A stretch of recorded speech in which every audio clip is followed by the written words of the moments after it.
Hola, buenas noches, ¿cómo están? ¿Se escucha bien?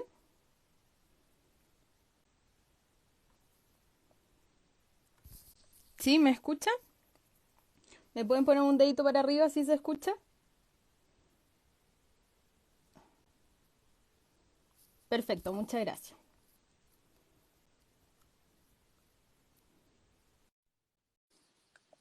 Bueno, buenas noches. Mi nombre es María Jesús. Soy miembro de la Comisión de Comunicaciones del Momento Constituyente. Hola, buenas noches, Agustín, ¿cómo estás? Hola, María Jesús, ¿bien y tú? Bien, también. Bueno, estaba presentando el contexto de este live. Yo soy miembro de la Comisión de Comunicaciones del Momento Constituyente. Y este live se enmarca en una seguidilla de lives que hemos venido haciendo y que pretendemos seguir haciendo con el objetivo de querer educar y educarnos a todos y a todas respecto al proceso constituyente que estamos viviendo actualmente como país. Entonces, bueno, Agustín Walker es abogado de la Universidad de Chile, es voluntario de LEASUR desde el 2016. En esa calidad fue miembro asesor del Ministerio de Justicia para la reinserción social entre el 2018 entre el 2017 y el 2018, reinserción social de las personas privadas de libertad, y subdirector de la ONG durante el 2019. ¿Sí? ¿Estamos Tal aquí? cual. Bueno, Agustín, cuéntanos, ¿qué es LEASUR y qué es lo que hace? Leasure es una ONG que se forma el año 2014 y que trabaja por la defensa y la promoción de los derechos de las personas privadas de libertad en Chile. Lo hace desde dos grandes áreas, diría yo. Primero, desde un área territorial, trabajando en las cárceles, en contacto con las personas privadas de libertad y sus necesidades. Y Ujú. en segundo lugar, desde una patita más académica y enfocada a la política pública, intentando incidir en las políticas públicas que se refieren a privación de libertad, reinserción social y sus derivados. Ya, súper, qué interesante realmente, porque muchas veces como algo que no está en el común de las personas, o sea, como que algo que la gente no le pone mayor atención. Sí. ¿Y cuál es la normativa actual respecto a las personas privadas de libertad y el ejercicio de voto? ¿Cómo se lleva a cabo esto? Esto se regula derechamente en la Constitución. Hay Ya. dos normas fundamentales en este sentido. El artículo 16 de la Constitución suspende el derecho a voto de las personas en el momento en que son acusadas por un delito de más de 3 años y un día. En ese momento ya se suspende el derecho a voto y lo mismo pasa cuando son delitos que la ley califica como terroristas. Ya. Y en segundo lugar, ya no solamente suspende el derecho a voto de la Constitución, sino que en su artículo 17 priva de ciudadanía, le quita la ciudadanía a las personas que son condenadas a delitos que son de más de 3 años y un día o por delitos de la ley 20.000 o por tráfico de estupefacientes y también por conductas terroristas. Y una vez que, en caso de que la persona haya cumplido su condena, retoma en el fondo. Sí, se, Ay, se- se restaura esa calidad. Pero además hay una tercera situación, digamos, que es interesante porque las personas que no están dentro de estas circunstancias, o sea, que no han sido acusadas por estos delitos de más de 3 años y un día, pero están en prisión preventiva, por ejemplo, o ¿mm? personas que han sido condenadas, pero a penas inferiores, teniendo el derecho constitucional a votar, están impedidas de hacerlo por una razón práctica súper clara, que es que nadie les instala una mesa para votar o nadie los lleva a sus mesas de su domicilio extramuros para poder votar. Ya, qué increíble. O sea, están así como en un paréntesis donde no se contabilizan, no existen. Wow, Exacto. Son 12.444 personas que teniendo el derecho a votar no pueden ejercerlo. es muchísimo. O sea, Muchísimo. podría marcar una diferencia absoluta Sí, entre. Wow. totalmente. Ya, y en ese contexto, si es que pudieran, ¿tú crees que votarían o participarían las personas privadas de libertad? Es una buena pregunta. Yo creo que tiene dos niveles de respuesta esa pregunta. Lo primero es que en verdad no importaría tanto si es que hay o no hay ese interés. Lo importante es que existan, que si tienen el derecho a votar, las personas lo ejerzan y puedan ejercerlo. No sé, por darte un ejemplo quizás más o menos extremo, pero en algunas comunas en la elección del año 2013 presidencial, como en la comuna de Timauquel en Magallanes, votaron electoral. Pero nadie podría razonablemente decir sin derecho a votar, que participen poco. Ese sería como una primera aproximación. Pero en segundo lugar, lo interesante y lo que hemos visto desde la ONG es que efectivamente hay un interés en participar y hay un interés en ser parte de las decisiones públicas. Por darte un par de ejemplos, nosotros hicimos encuentros locales autoconvocados en la cárcel de Ujú, Colina en el año 2016, en el marco de ese proceso constituyente. ujú. Y ahí tuvimos un encuentro local con 25 personas privadas de libertad y en que se discutía justamente esto, la necesidad de tener derechos y obligaciones ciudadanas, de ejercerlas.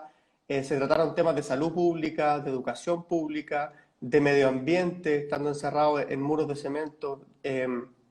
Y eso mismo se repitió el año pasado cuando se hizo un cabildo, no por LEASUR, sino por otras organizaciones, en el Centro de Cumplimiento Penitenciario de Biobío. Y lo que pasó fue exactamente lo mismo. Fue de nuevo mucho interés en participar, mucho interés en ser parte de las discusiones públicas de las personas que estaban ahí.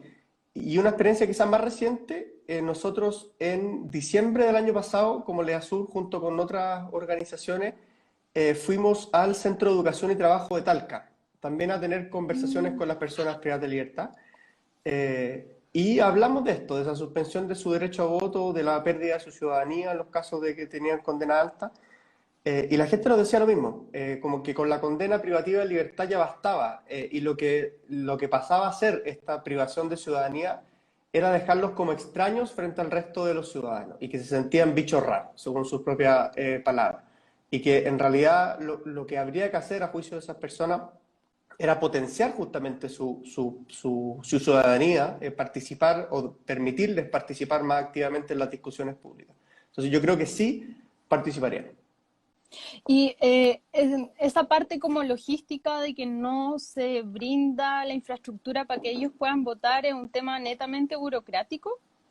Es O un tema sea, así, como... ha sido objeto de un pimponeo entre Gendarmería y el CERVEL hace un buen tiempo. Ujú, Esto se discutió cuando el Instituto Nacional de Derechos Humanos interpuso, no sé si te acuerdas, unos recursos de protección en 2016, justamente para que las ujú. personas que tenían derecho a voto pudieran ejercerlo. Y en ese momento lo que se decía por el CERVEL y por Gendarmería era que cada uno entendía que la otra institución era la que tenía que llevar a cabo las gestiones para hacerlo. Entonces nadie lo hacía. Y la Corte, en algunos de esos casos, la Corte Suprema lo que dijo es que CERVEL tenía la facultad de instalar mesas en los recintos penitenciarios y permitir que la gente vote, y tenía que hacerlo. Sin embargo, hasta el día de hoy esas mesas no se constituyen y las personas privadas de libertad, esas, insisto, cerca de 12.500 personas, no han podido ejercer su derecho a voto. ¿Y hay en la historia del país algún momento en que la...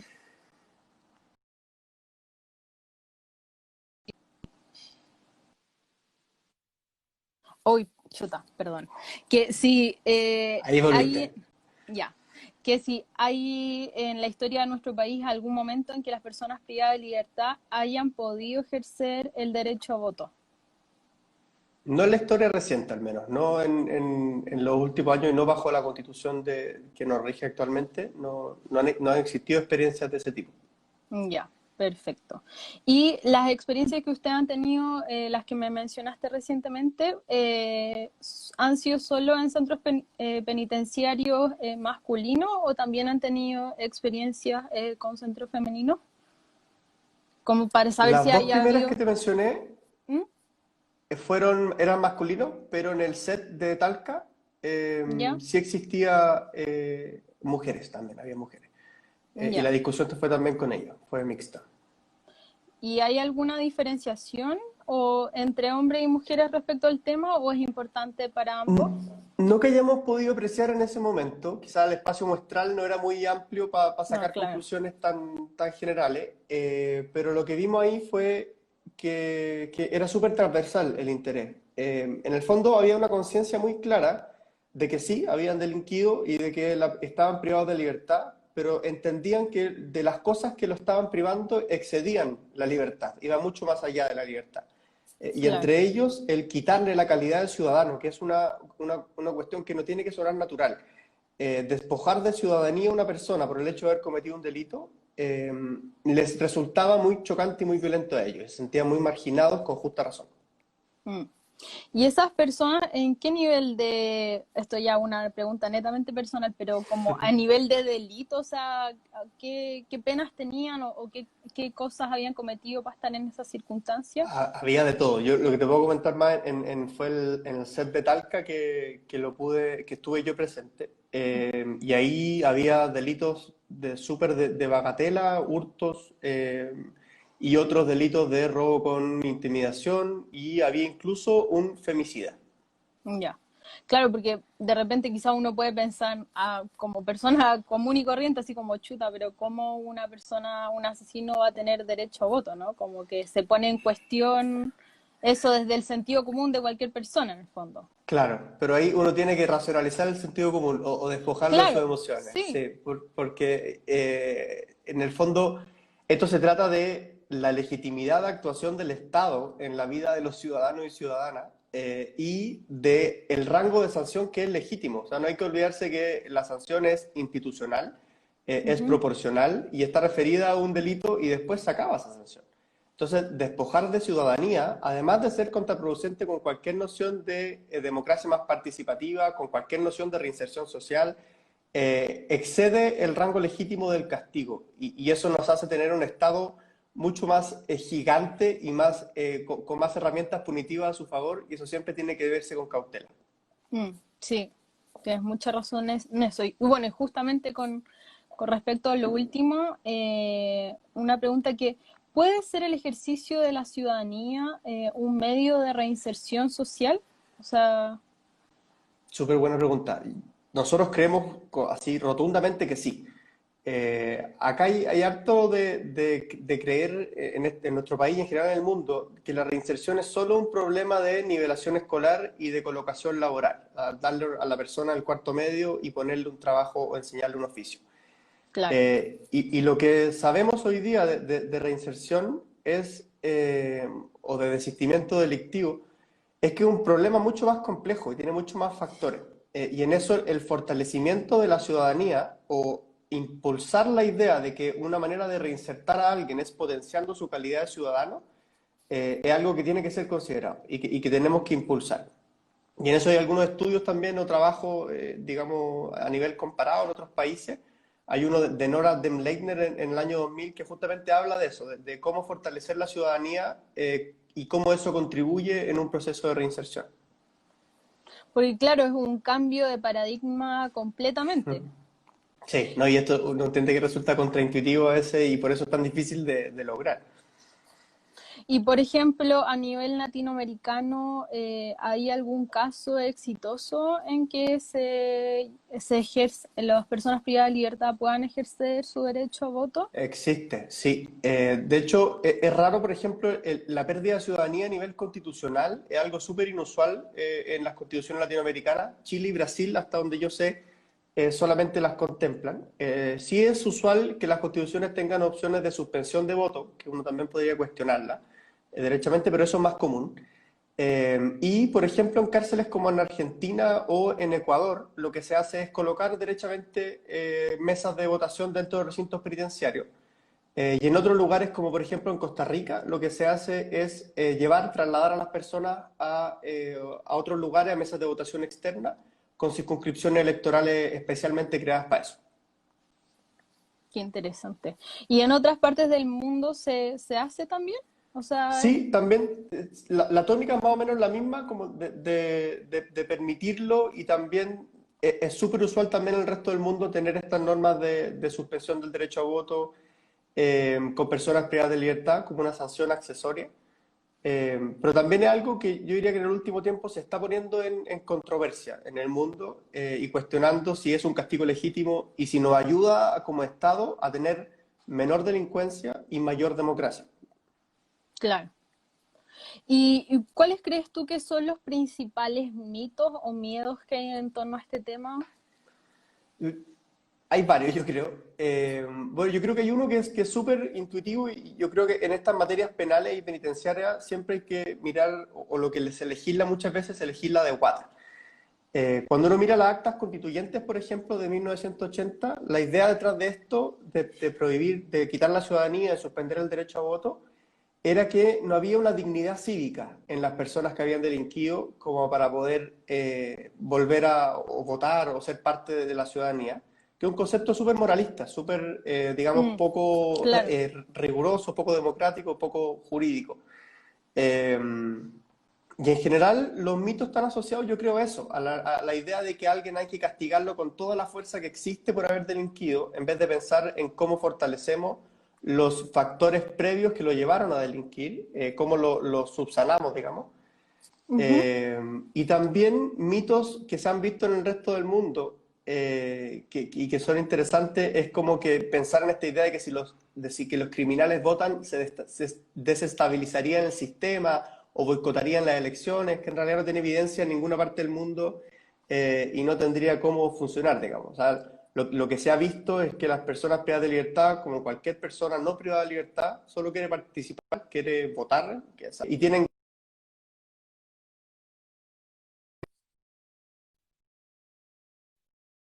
razonable. Es que, Escucha, si es que uno te lo... escucho dice, entrecortado, María Jesús. ¿en serio? ¿Ahí se escucha mejor? ¿No? ¿No? Ahí sí, ¿No se sí. escucha? ¿Sí? Ahí sí. Es que estamos muy lejos, quizás. No, sí, Que se yo escucha. estoy... ¿Sí? Ya. No, que quizás es un tema que podría ser súper obvio para una parte de personas y para otro un campo que nadie se lo cuestiona en el fondo. Entonces, Mm. ¿cómo, Sí. efectivamente, cómo generar una mayor adherencia en este cambio de paradigma, por así decirlo? Mm. Yo creo que hay mucho de desconocimiento de que esta realidad existe. En general, lo que pasa dentro de una cárcel es invisibilizado por naturaleza. La idea de existencia de una cárcel es invisibilizar el castigo y sacarlo, digamos, de la órbita del ciudadano de pie. Y eso se cumple a cabalidad en este caso. Hay muy poca gente, yo creo sinceramente, que sabe que hoy día hay 12.500 personas privadas de libertad que tienen derecho a votar y no pueden ejercerlo. Entonces yo creo que poner el tema en la palestra y cuestionar la racionalidad de una medida así, preguntarnos en dónde ganamos cuando tenemos una medida de privación de ciudadanía o en qué fortalece nuestra democracia cuando suspendemos el derecho a voto a alguien, Mm, yo creo que son preguntas que uno tiene que hacerse y si uno encuentra las respuestas existentes en la evidencia en el mundo, uno se da cuenta que esto solo debilita nuestra democracia, la hace una menos participativa y también dificulta el ya difícil proceso de reinserción. mm.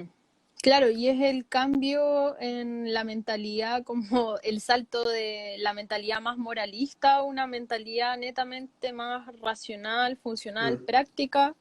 como, wow, impactada. No, genial, súper clara y precisa la explicación.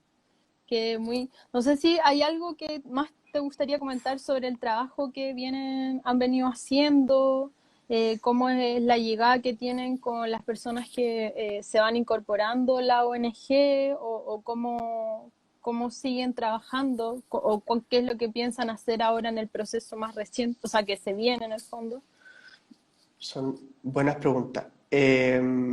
Mira, hemos trabajado, tenemos nosotros como LEASUR un proyecto de ley específicamente sobre facilitar el derecho a voto de las personas que tienen el derecho constitucional a votar y están privadas de libertad. Es un proyecto de ley que hicimos con otras organizaciones, incluso con algunos sectores políticos, pero que no terminó presentándose. Eh, y por otro lado, yo creo que es importante también en estas cosas cuestionarse o preguntarse por la institucionalidad penitenciaria. Y en eso hoy día en Chile, por dar un ejemplo, no existe una ley que regule la ejecución de una pena, no existe una ley que regule cómo se cumple la sanción de privación de libertad dentro de una cárcel. Y lo que uno puede ver en regulaciones de otros países o en ejemplos de lo que ha hecho la academia en estos temas, es que en una ley de ejecución de penas que exista en Chile se podría regular, por ejemplo, este tipo de cosas y decir cómo fortalecemos la participación ciudadana de las personas privadas de libertad.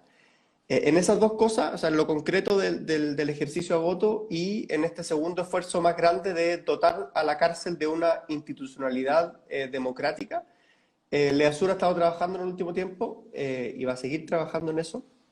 Eh, pero también yo creo que si pudiera recoger el guante como de un mensaje, sería como hablábamos antes de cuestionarse ciertas cosas, de no dar por natural el castigo duro, la privación de libertad, la privación de derechos que van más allá de la libertad, el encierro por periodos prolongados de tiempo, y a cuestionarse o a entender que cuestionamientos de ese tipo son también cuestionamientos del país que queremos, a propósito de un momento constituyente como este.